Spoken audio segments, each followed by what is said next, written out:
Welcome back, guys. Today we're going to talk about what are the rewards of beauty beyond the male gaze.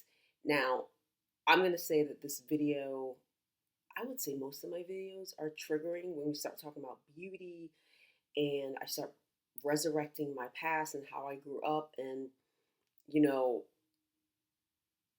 I will say a lot of my upbringing was privileged and I did get exempt from a lot of things for whatever reason. But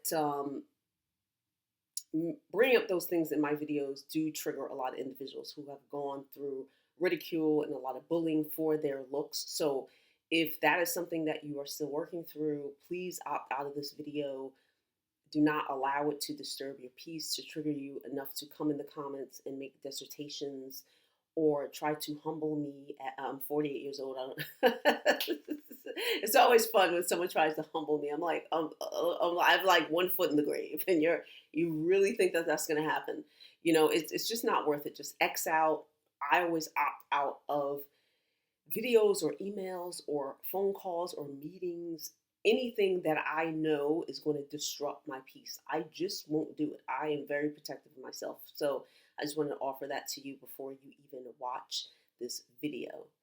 No Makeup Needed is a beauty and lifestyle channel where I give you guys tips and tricks on how to be your most fabulous self, hopefully inspiring you to embrace your natural beauty without filters, fillers, Photoshop, and makeup.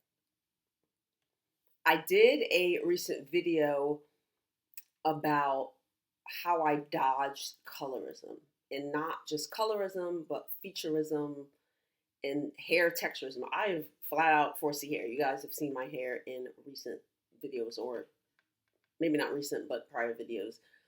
Regular 4C hair, but for some reason or another, I was never ridiculed for either of these things. I was never called ugly or unattractive. I dodged all that in my life. I told you guys in my last video that I grew up in a very specific manner. I had a very pro-black father who was pretty extreme with it. And so for that, even though it was very triggering to me growing up to constantly just be bombarded with that. In turn, as an adult, I can see that that was a privilege, just to, number one, have a father in the home, number two, to have someone like that, so educated and cultured, who had been to over 30 countries, who was a military man, who had experiences at a really young age. So I realized as an adult that these were things that were privileges as well. A lot of people, their parents weren't married when they were born. They don't know who their father is. And if they do, maybe their father has a criminal past. I grew up with people whose father had been in jail or on drugs, or just, a very ignorant individual. And, despite all of the things that I had to go through growing up, I did have the privilege of having someone really educated and smart and well-traveled, who, if you said the wrong thing or if you tried to make something up, he would correct you and be like, no, I've been to that country. I've lived in that country. I was stationed in that country. This is the history of that country. Let me correct you. And so well-read, well-versed, well-spoken. That in itself is an immense privilege, and I don't take that for granted now like I used to take that for granted. And so when we start talking about beauty, you guys know that I grew up and that wasn't even on the table. I didn't, and I don't even know if it's a privilege. Maybe you guys can fill me in. I'm here trying to get answers to. I obviously don't know everything. And so I asked you, because I've had those empty spaces, to fill it in for me, because I don't know, okay? I didn't have, and I don't know if it's a privilege, you tell me, I would say the luxury, or I don't know what it is, but growing up, no one said, "Oh, you're pretty." Like, I didn't have that, and I see that in the streets. I see that even on the subway, of daddies saying their girls are pretty, or individuals, "Oh my gosh, she's so pretty," and like they get this at like early, like 1 years old, 2 years old. People are telling them constantly. Their mom is saying, "Oh, you're so pretty," and this, that, and the other. Neither of my parents had, there was none of that, literally. There was none of like, oh, you're so beautiful. Oh, you're so pretty. Don't you look pretty in this? There was zero talk about that. I told you guys that I didn't read my first fashion magazine till I was like, I don't, it was so late in age. It was like 16, and I was like, oh, I want to do this. And that's when like my whole thing for wanting to model came into play. But I was like late bloomer with a lot of things. And so I didn't have that image of myself like, oh, I'm pretty or I'm not. But I do know that I was never called ugly, never. And when I started going to school and started hearing other kids ridicule, like, oh, you're so ugly, or whatever it is, or, making fun of their hair and things like this. So there's some power in someone saying something to you constantly, like the little girl who's like, "Oh, you're so pretty, you're so pretty." I had friends like that. Ooh, goodness, they got put on pedestals. Ooh, I mean, high pedestals. Like everybody was like, "Oh, you're so pretty, your hair's so beautiful," blah blah blah blah. But there's also a power in someone never saying those things to you. So if I'm out in the streets and I'm never called ugly, nobody's ever making fun of me, I'm never getting bullied for my looks, there's some that says something as well. So I knew I didn't fall into the ugly spectrum, okay? And throughout this video, I'm just going to show you images of me, throughout my life, as a teenager, in my 20s, college, um, maybe back in like 2016, 2017. I'm gonna have them pop up so that you can see what I look like. And yes, my features have not really changed that much or anything. I know you grow into your features as you get older, but there's nothing that I've done to myself that was drastic. I've never had plastic surgery. I've never had procedures like Botox or whatever else people are doing. And anyway,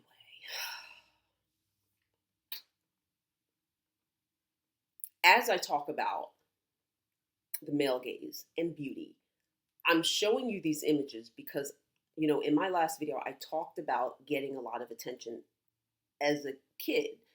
And I didn't dress up or anything.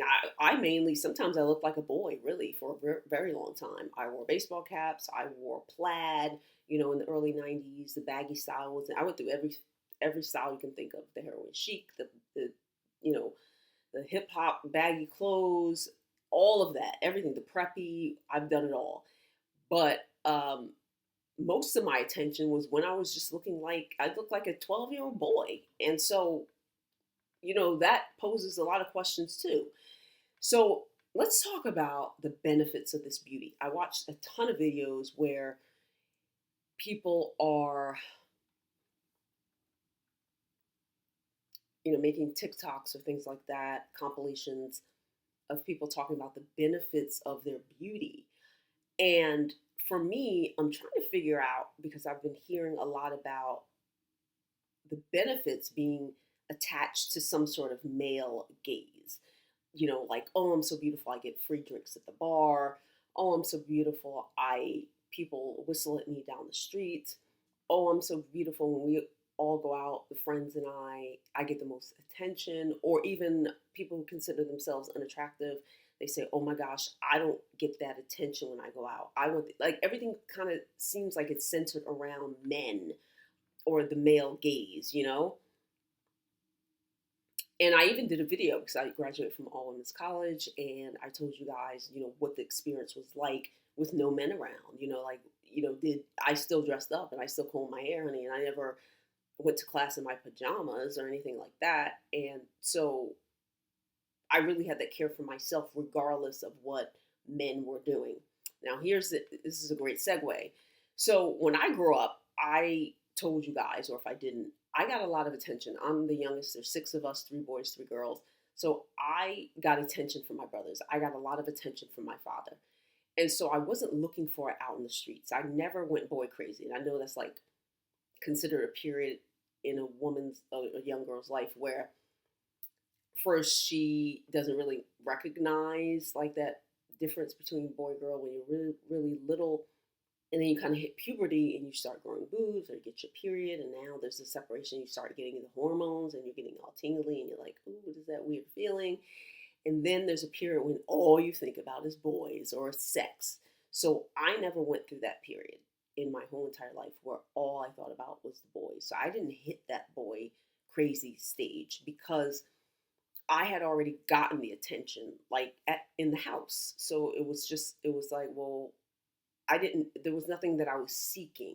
So because I got a lot of attention from dad, I wasn't really seeking it in other men. I wasn't just like, oh, please give me, like, it wasn't there. This gaze that is attached to your beauty, like, oh, I can attract a man, or oh, I can get this. So I would say my advantage in life were attached to probably being elevated in some sort of career. Okay.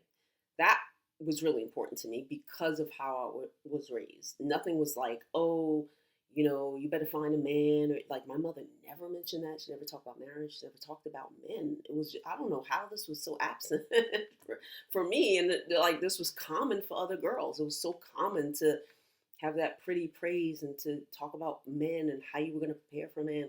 My mother X'd out of that whole conversation, honey, and my father never talked about it either. He was like, watch out for men. Or like, it was none of that. And in its place, it was, you better work hard, you better have a job, you better do what you were told. Everything was discipline and following the rules, and do something that's in demand, or like it kind of was more practical. It was more like get a damn job, do what you're supposed to do in school, stay out these prisons. You know what I mean? Like it wasn't even like don't get pregnant. Like we didn't even have that conversation. Damn. And I spoke with my sisters, recently, and like it was like an empty thing. Like it was just no conversation about it. And my mom said that her mom never talked about it either. So it was this whole silence of like, and I don't know if that's good or bad. I have no idea. Tell me your experiences in the comments. But that affected me in such a big way because I wasn't chasing the male gaze. And if there was a male gaze, it was attached to giving me success in some way. Like what can you give me? So here's my question. This is my point of this video. What is your beauty privilege without the male gaze? If men were not buying you the drinks, if men weren't like giving you attention, like what are you afforded? You see what I'm saying? Like what else do you get? And even if the man gave you the attention, let's say you were the woman who's like, okay, I'm more beautiful. I get to pick the best men. I get to be married first and have the children. Okay, I hear you. Okay, let's say you get married and you have the children. Now you're just sitting in the house, maybe not even beautiful anymore. Okay, because children and husbands strip beauty, honey. I see it. I see it. So maybe let's say you got the pick. You got the pick. You're the most beautiful. You're privileged, or whatever you're gaining from your beauty is you get to pick the men. So let's say you pick the man and you got that amazing man, gorgeous man that you wanted. You got the children that you wanted. Now what? You're sitting in the house, married with children. Like for me, it just goes blank after that. And so for me, I never equated like my beauty can get a man unless that man could get me somewhere. So when I talked about like pretty privilege, I did a whole video on that because the original Stefco, whatever her name is, I'm sorry if I pronounced it wrong. When she did that video, I did a response to, well, use another privilege. You know what I mean? Like all of you have different privileges. Like, please don't tell me that your beauty is it. I doubt it. I'm sure you have other amazing skills, right? Maybe you lead with that, but I'm sure you have other incredible skills. And when she came on YouTube, she's like she's like a singer, she's an artist, she's like a professor. I'm like, wait, you're worried about beauty? So for me, because, and I know it's a little bit insensitive because I never grew up with being ridiculed, like you're too dark, you're too unattractive. I dodged all that, honey. And so I just can't understand coming from that reference of like worrying about that when you have all this other stuff that can get you so far. Like you're just ignoring that stuff. You're like, oh no, I just want pretty. And like you have all these gifts over here that you're not even using. I can't mentally process that. And it's because my experience was different, okay? When I was in college, I got a lot of attention as well. I told you guys the stories, you know what I mean? And I'm going to put a photo of what I looked like as a teenager so you can see that I wasn't glamorous. I wasn't trying to be, never trying to be glamorous. Even now, I'm not trying to be glamorous, right? And this is what I look like with those privileges. So people, when I tell them this, I don't know, they just go blank maybe. I'm like, that's what I looked like when I was getting the privileges. Like, even in high school, all the professors wanted to help me. They would come to my house, knock on the door, like tutor me. I didn't have to pay. Like I said, I was entered in pageants, all this, like I hated, by the way. It was so ridiculous. Um, and I was kind of pushed along with like people wanted to do things for me. They wanted to help me.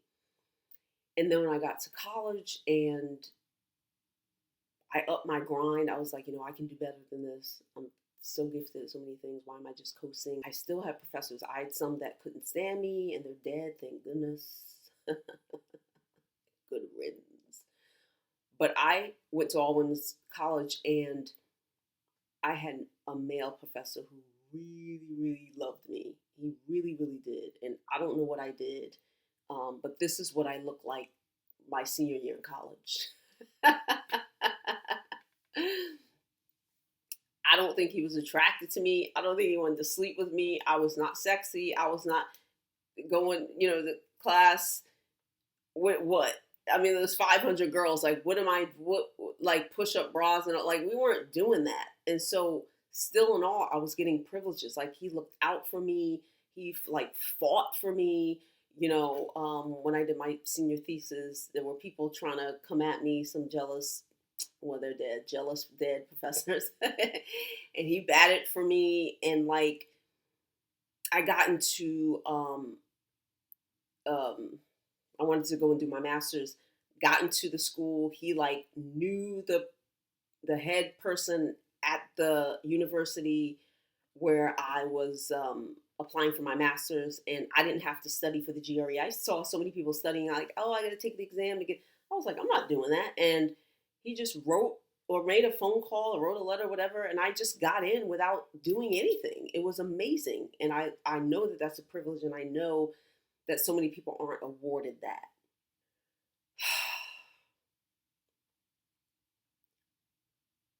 And this is what I mean, the male gaze.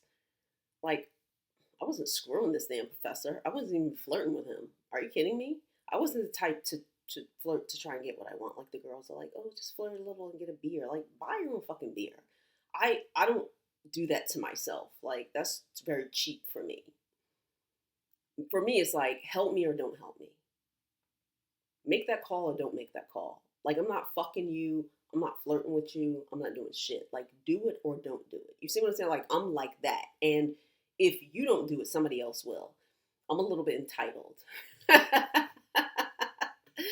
I am. I'm a suburban brat. I'm a little bit entitled. I admit that. I'm not trying to hide it and like, mm-mm. So when we talk about the male gaze and these other people talking about like, oh, I'm pretty, I can get all the men. For me, it's like, I don't care. Maybe he thought I was pretty. Cool. He got me into the master's program without taking exams or anything. I didn't have to do anything. This is what I'm saying. Like for me, unless you're getting me to there, I don't give a shit. Like I'm not trying to get all these men so I could be the wife in the house with a whole bunch of kids and then sitting in there doing what? Like you're fat, you're stretched out. Well, maybe some women still look really, really good and they keep themselves up 100%. Most likely not. Now you're all relaxed. You got the man. You got a bunch of kids and a dog. Like, then what? Like my brain just doesn't work that way. I'm like, okay, what happens after that? Like, say you got all that. Say you're the prettiest girl in school and you get the guy and you get all that. Then what, honey? Tell me what happens after that. That's what I want to know. So my privileges, if it involves men, that means he's helping me get into that university without taking the GRE, without going through the exams that I have to go through to get my master's and all that other shit. That means you make the call and they send me a letter. Congratulations, you've been accepted. And you start this date and I show up. That's what that means. Also, I started to realize, and this happened for me, like once I got into the model business, I realized kind of like before that, like, oh, okay, all these people are talking about pretty and things like that. Like, what advantage do you get from that? Besides boys, besides, like, I don't see the advantage of like a man calling me pretty. I don't. Maybe you guys do. Explain to me in the comments what advantage you get from that. Do you feel all tingly inside? Does it boost your self-esteem? Because if he's calling me pretty, or he's saying, oh, you're so beautiful, what do I get from that though? Like, what do I get? Right? So when I started modeling, like when I first got a first contract ever, I was like, okay, this means something. And it means something. And this is way, like, we're talking way back in the day. It's not like now where everybody is calling themselves a model and where they can get on Instagram and just take pictures for free and no one's paying them.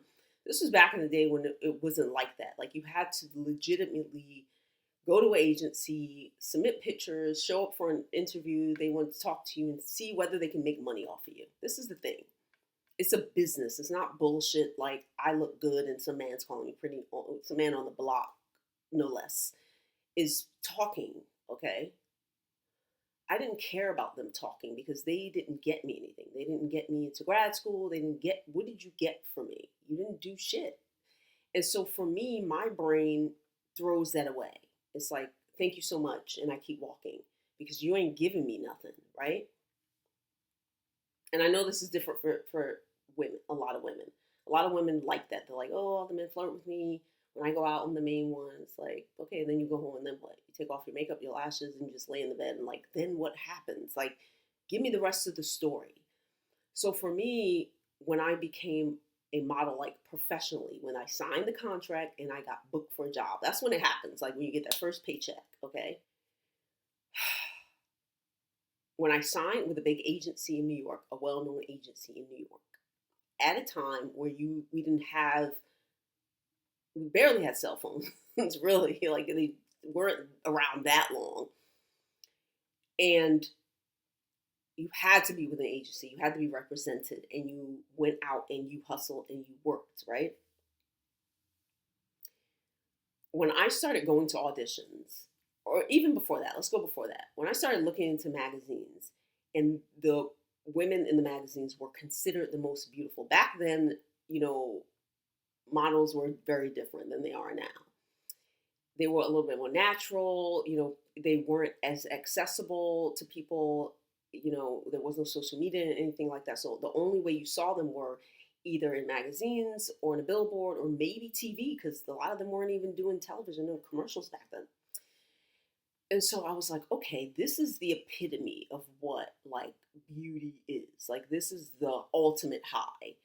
And for me, signing a contract and being a part of that, it's like, okay, now I'm one of them, regardless of what some man says. He could be like, oh, you ugly, this, that, and the other. It's like, okay, that's really cute words for you, but someone disagrees with you and someone who is cutting me big fucking checks. So what you're saying is different than what they're saying, and theirs matters more because I'm getting paid, and your shit is just walking down the street with some cigarette in your mouth. I don't care. When I signed the contract, I was like, okay, great. This means something. This solidifies something. Now I'm one of them. And then when I went to auditions and there would be a room full of people, and I'm talking about full, maybe like 100 girls, who look just as good as you, honey. So you're one of many. It's not like you're the only one now. You're not the only tall one. You're not the only one with good skin or perfect teeth or the slim waist. You're not the only one. Everybody look clones. And so getting chosen out of hundreds or maybe even thousands, sometimes the castings would be like 4 days long and they're just going to hire two girls out of 1,000. Being chosen out of like 1,000 people is a big deal in my mind. It's like, okay, this is great. It's not the same as like some guy walking down the street or some guy at the club. Like, what are the chances of getting chosen out of thousands of people in comparison to going to a club where there's most of the boys are going to be in your face anyway? Like, for me, that's a whole different topic. For me, having any type of privileges that come with beauty or someone liking me maybe because of my style, my personality, or anything that has to do with how I present myself, the only thing that I really care about is like, can they get me to a certain point? Like, I dismiss any type of competition with men and stuff. Like, I don't care. You know, if I'm in a room full of beautiful women, I'm not competitive with you, especially if there's men around, because I already know, like, okay, go ahead and have the men. I never, like, I'm not going to fight over a man, ever. So go ahead and have the men. Like, my train of thought is like, what are you getting? Do you know what I mean? Like, I already know what you're getting. That's the joke. And so, like, if he can't position me somewhere, I don't care. You know, when I think back, a lot of the men in my life that I've met through like the model business, amazing photographers, amazing directors, amazing producers, amazing, you know, editors of magazines. They've made phone calls for me. They're like, oh my gosh, I have a friend who's shooting X, Y, and Z. Like, they positioned me to get things that were highly compensated that would help me. Okay, so I didn't care, like, of fighting with other girls to have a slot to attract some random man. Like, that does nothing for my life. Like, what is he doing? You know, unless he is, like my professor did in college, unless he's positioning me to have this amazing life to get, you know what I mean? Like, I don't care. And I don't really care about the compliments either. Like, someone, this is really cute. I remember somebody in the comments saying something to me. And they were like, I would tell you you're beautiful, but they said something like, you'll get a big head or you're already big headed. And I found that interesting because, and this also happened to me when I was like in junior high or high school. I was like, wait a minute. You think that you telling me that I'm beautiful will affect me in some emotional way? And if you think about it, like, I've been paid for my looks. I still get paid for my looks. I get judged on my looks. So it's already valid. It's been solidified on pen and paper. So some random man on social media telling me I'm beautiful is supposed to spark some, like, what? Like, I'm supposed to feel in what way? Like, you hit me emotionally? Like, what do you, like, I don't understand that at all.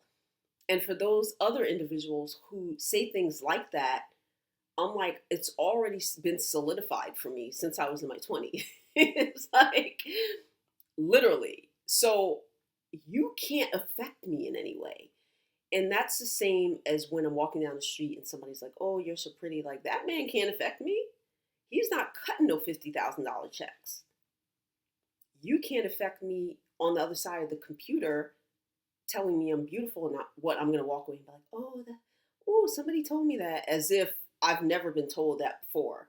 And even if I've been told that before, I don't know that I really cared because you weren't giving me anything. Do you see what I'm saying? Like when the contracts get signed, and the director of the commercial is like, "Oh, you're so pretty." I'm cool with that because he's cutting a check. I don't give a shit that somebody's on YouTube talking about, I don't want to tell you this, as if you're the first person to tell me, as if your comment is going to do something emotionally, spiritually. Like, I swear for the love of me, I don't understand how that works. And that goes for other women too. Like, there's some videos where professional models are like in the comments and they're like, "Oh, she ain't all that," and it's like, well, she's getting checks though, so clearly she is. Like, and she is to someone who's important, not you just sitting around like, oh gosh, I don't understand it. I don't understand it. I really don't. I really don't. I don't get triggered or offended by women talking about certain things or their experiences because I don't really care like that. Like, it doesn't touch me in some way unless there's something I can relate to. I'm like, oh, okay, I get that, or I'm learning something. But other than that, I'm not upset. Like, it doesn't bother me. I'm not afraid to tell a woman she's fabulous. Never. You know what I mean? Like, I'm always the first one. I'm like, oh my gosh, you're a star, And I'm always happy to see it. That's how we were on like castings. We weren't like I wasn't competitive with the other girls. Like, that's how I made all my friends. All of my friends back in the day were model girls with the same agency or sister agency or at audition. That's where we all made, like, how is me competing with you, especially for a man who ain't signing no checks?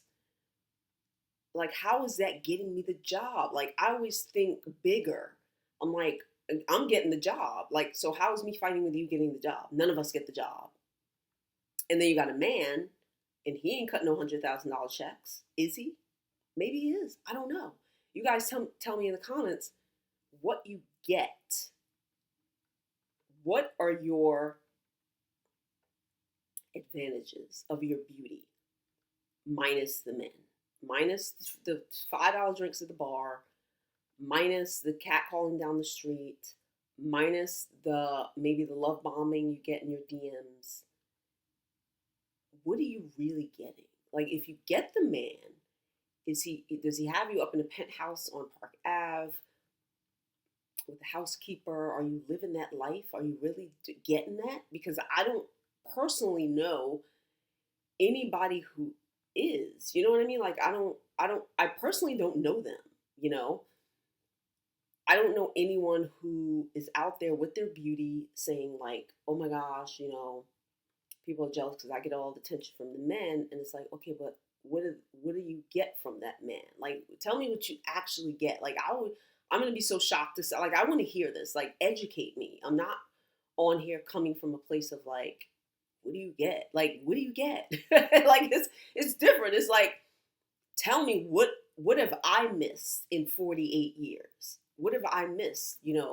As a young girl who did get a lot of attention, I dodged the whole, oh, by the way, I'm sitting right in the window. So for those of you who were in my last video who was like, oh, I don't know what your real complexion is, because sometimes I do have my studio lights. If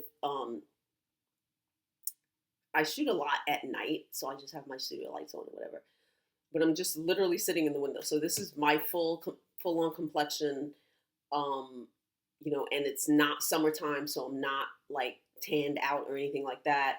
This is what we look like. So I still consider myself dark skinned, by the way. I know you all already coined me brown skin, but I've been relating with the dark skin my whole life. So there's zero chance of me starting to call myself brown skin. I know that I'm not the complexion of a lot of the people you listed, but this is what it is. So this is what we look like. I'm literally sitting in front of my window. That's it. Okay, there's no other lights on. I'm using the natural light while I can. So I wanted to have that conversation because I do see, I watched so many videos of individuals, and I think this what kind of sparked it.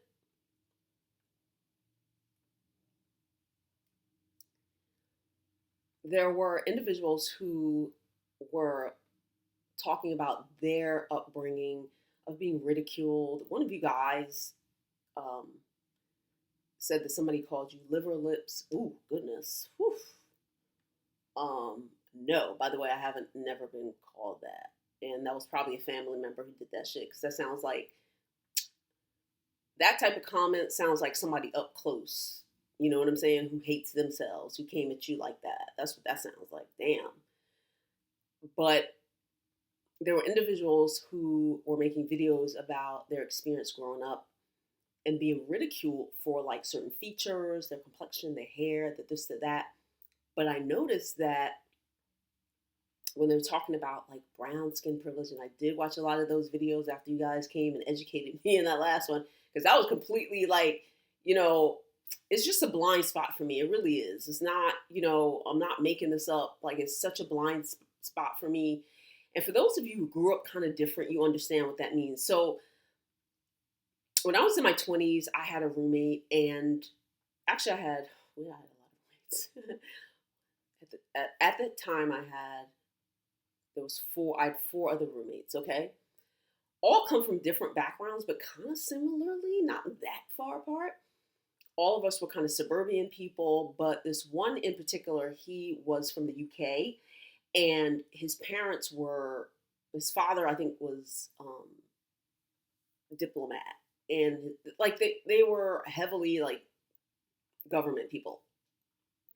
And he grew up in a specific way. He never did his laundry. He never made his own meals. He never washed dishes. He never made his bed. They always had someone to help him. And this was his first experience kind of like living on his own. And I was very patient with him. And I'm always like that with other people who grew up a little bit more privileged than I don't ridicule them. Like I'm just like, okay, cool. Like, you never did laundry. I'll show you how to use it. So I showed him how to use the laundromat. I said, you take the quarters, you put it in here. This is where you put your detergent. And like the others were kind of laughing at him, even though they hadn't really done much of their laundry growing up either. I was like, okay. And so I showed him how to do laundry. And when we ate at the kitchen table, he would just get up because he was used to someone taking his plate. And the other roommate was like, I think you left something, honey. We're like, I'm not washing your dishes. And he was like, oh, I apologize. Like, he wasn't doing it on purpose. That's just his background of like, he had a lot of help. And so that was his blind spot. Like, he wasn't trying to get us to clean his laundry for him. He didn't know how to do it. So my spot is when I talk about things, somebody came at me, I wouldn't say came at me, but there was a little bit, a model friend that I had many, many years ago. She grew up in a very rough neighborhood, and she grew up without her father, and she didn't know who he was, and she had a lot of turbulence that was different than my childhood turbulence. And I remember her saying, mentioning a liquor store, and she was just like, yeah, I went, cause she went to buy some wine, and she was like, they had the bars on the windows and stuff. She was like, you know how it is. And I was like, and actually I don't.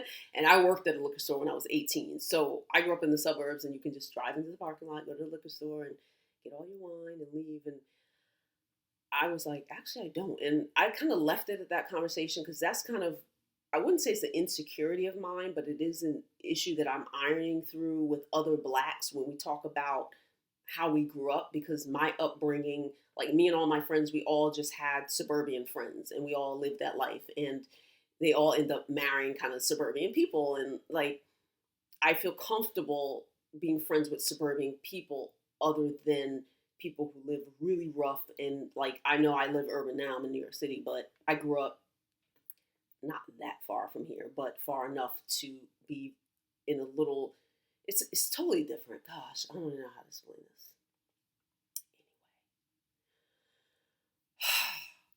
This is something that I'm working through, because I really haven't had these conversations. And not only have I not had these conversations, publicly. I haven't had them within my friend group, like growing up. We just didn't have those conversations. This is probably something that I'm going to do. I'm going to probably put together a project and be like, listen, let's talk about the black suburban people, because the experience is different, okay?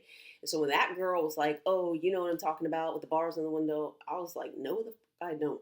You know what I'm saying? And like, don't come at me. Don't, ugh. Let me word this correctly because I know y'all gonna come in the comments. Just like the guy roommate that I had, who parents were, afforded him a life where he never saw his laundry. Like it just magically appeared in his closet. Okay, and I didn't feel jealous of him. Actually, I just was like, let me help you. I was like, oh, I'll help you. It's not a big deal. Whereas somebody else, like, who had some kind of envy deep inside, maybe it's subconscious envy, would have been like clowned him for it. Like, I've been clowned for growing up in the suburbs by other black people. I had someone I was briefly dating say, oh, don't tell people you're from over there. And I was like, who are you talking to? He grew up 135th Street, Harlem projects, and it was okay for him to tell people he grew up in 135th Street projects. But when it came to me talking about where I grew up, oh, don't tell people that. And then there was another one, I wasn't dating, but somebody I met throughout my life was like, when he got mad at me, he was like, you grew up in blah, blah, blah, blah, blah. And I was like, oh my gosh, like, is that a threat? You know what I mean? Like, so even when I was younger, it was like threatening. Like, when me and my friends met people from like different really dangerous spaces, and they would be like, where did you grow up? And I'm laughing because like none of us would say nothing. We just like kind of all looked at each other with the look of like, should I say it? Should I say it? Like, none of us said it because we knew that would be some sort of tension. And I don't know, guys, if you are bold enough to put in the comments if you grew up in a very, maybe near the slums or in the projects, or not even that, just in a very dangerous neighborhood, maybe even somewhere very dangerous. Please tell me how you feel when you're around individuals who did not have that experience. Is it something that you resent secretly? Or maybe you don't even realize that you resent it. I don't even think he realized he was talking to me in that way. And he was like, you're from this. And it was kind of like he was mad at me for that. And so that's something else that I really don't talk about. And maybe, I just figured this out on camera. Maybe subconsciously I hadn't internalized that whole brown skin thing either. Maybe that's something I never discussed either. I think when people get into those colorist spaces, and I did graduate from a predominantly white institution, but there were a group of us black girls, and we all knew each other and everything. But I remember when we did get together, somebody was talking about how they were half Indian, and that's why they got the hair texture that they did. But I never really heard too much about the skin color and things like that. So, like, for me, that's not something that I've never really participated in those conversations because I felt like, well, I don't know what you're talking about because it didn't affect me. I always got what I wanted with this nose, with these lips, with my skin color, which you guys already deem as safe, and I'm just learning this terminology after I got off my video with you guys. When I talked about how I dodge colorism, I immediately went on YouTube and I found so many videos of people like repeating what you said, calling it safe brown, saying that features were safe. And I was like, oh my gosh, what the hell is this? So I appreciate you guys coming in the comments like that, because that was a blind spot for me. Before I did that video, I had zero knowledge of any of that stuff because I had always gotten what I wanted. I went to school. I got the help that I wanted. I didn't have no problem getting a boyfriend. I never got ridiculed or bullied for my looks. I always got through the front door. I went and got the contracts. You know what I'm saying? I get whatever is deemed as pretty. I get to be in the magazine. I've been in the movie. I've been in the commercial. So I'm good. Like, you know what I'm saying? Like, there's nothing anyone else could say to me. Like, even if someone came out and called me ugly, it's totally blocked out of my consciousness because it's been proven wrong. You know what I'm saying? Like it's been proven wrong. So I don't know what you're talking. I don't know who you're talking to. Like I wouldn't even recognize that they're talking to me. Like it doesn't compute to me. And so when people are talking about their colorism and things like that, it doesn't compute to me because I don't know. I didn't have like I can still get what you trying to get. Tell me what you're trying to get it for you. You know what I'm saying? Like if someone's like, oh, I'm too dark, I can't get the guy. You know, my conversation is, well, if you did get the guy, what the fuck is the guy gonna get? Like, you know what I'm saying? Like, then what? You get the guy, then what? Like, I'm sorry, guys. I feel like I'm driving into a brick wall because I just don't understand it. I don't understand with this male gaze and your beauty. It's great. It is great to have it. You know, I never needed the attention from the men, so I just don't. I don't know what that high is. I don't know what. I don't know. Like that doesn't get me. Like it doesn't get me high. It doesn't get my dopamine hit to walk in a room and a ton of men are looking at me. I'm like, oh shit, you know what I'm saying? And not only do I say, oh shit, I'm like, okay, well they're looking at me. I wonder what they can, how I can maneuver this moment to get the fuck what I want. That's what I'm thinking. I'm thinking like, okay, well, can they get the door open for me? Can they carry my bags for me? Can they help me reach something? Can they help? Like, and I know that sounds kind of messed up, but it's like, I'm thinking like, can they do? I'm not thinking like, oh, he thinks I'm cute. Like, so what? So what? Like, okay, he thinks you're cute. Then what? You know what I'm saying? Like, okay, what do you get though? And I want you guys to put in the comments. I'm gonna get out of here because I'm talking too much. And a lot of you are probably gonna be mad as hell. And I'm like, how dare she? Um,